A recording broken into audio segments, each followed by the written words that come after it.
c'est Nuit Blanche. C'est la deuxième saison qui vient de sortir sur Prime. Dans le fond, c'est une série que j'aurais peut-être, en regardant juste le descriptif, j'aurais peut-être pas accroché. Puis cela, vu le preview, fait comment ça a l'air bon, on regarde ça. Fait qu'on regarde ça. Donc, c'est une femme qui est devenue un peu la Lise Wattier du, Ah, oui. du Québec actuel, mais qui décède. Puis sa mort, elle, est allergique aux piqûres de guêpes, puis elle est morte par une piqûre de guêpe, mais au début, la police passait un petit peu comme mort naturelle ou accidentelle, mais quand on gratte un peu, ça fait comme, OK, non, ça ne l'est peut-être pas. Mais ce que j'adore de cette série-là, c'est qu'on suit le personnage dans le passé et on suit sa succession parce qu'elle a mort dans le premier ou deuxième épisode, là. On parle de Loulou, qui est comme le personnage principal. Est-ce que le personnage principal, c'est France Castel ou c'est l'autre fille à côté de ce qu'on voit dans l'image? C'est France Castel. C'est les deux Loulou.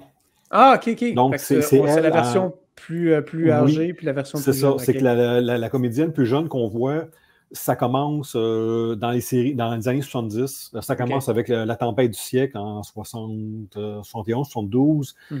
Puis, c'est ça, ce que j'aime, c'est qu'on a beaucoup de flashbacks, mais en même temps, ces flashbacks-là, on a souvent des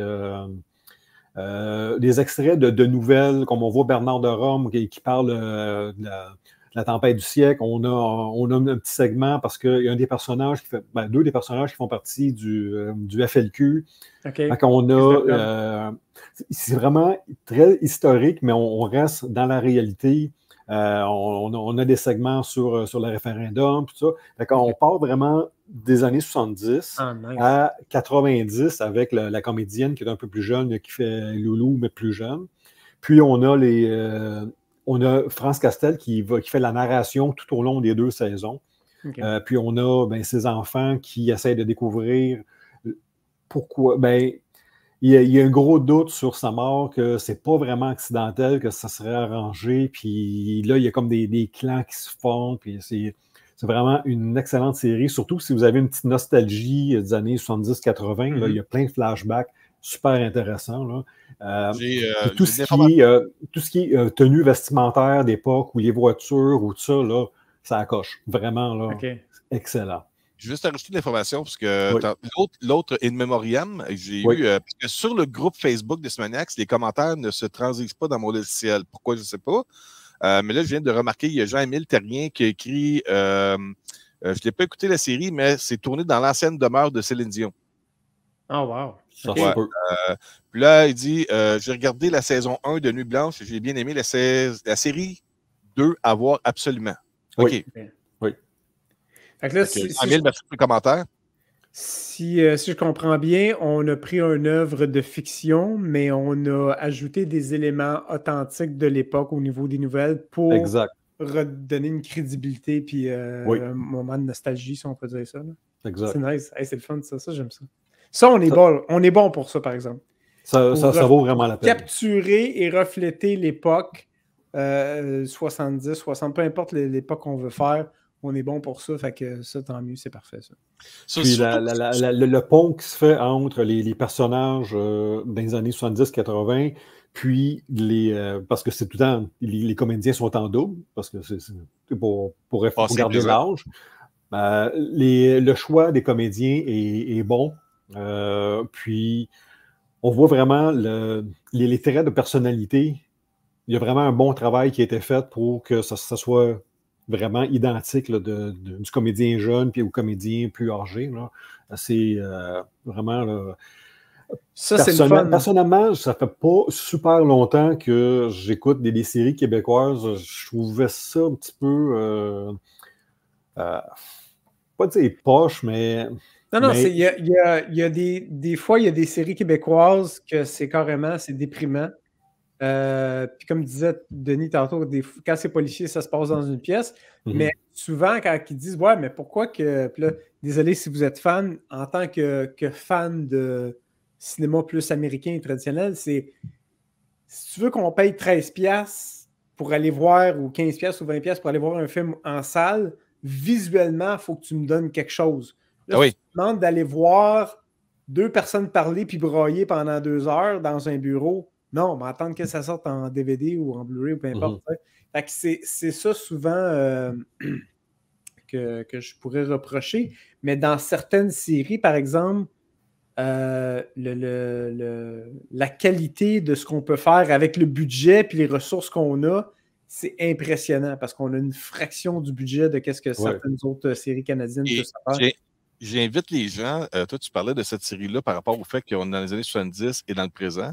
Si tu aimes cette twist-là, il y a une série qui est disponible, ça c'est sur Netflix, ça s'appelle The Dark.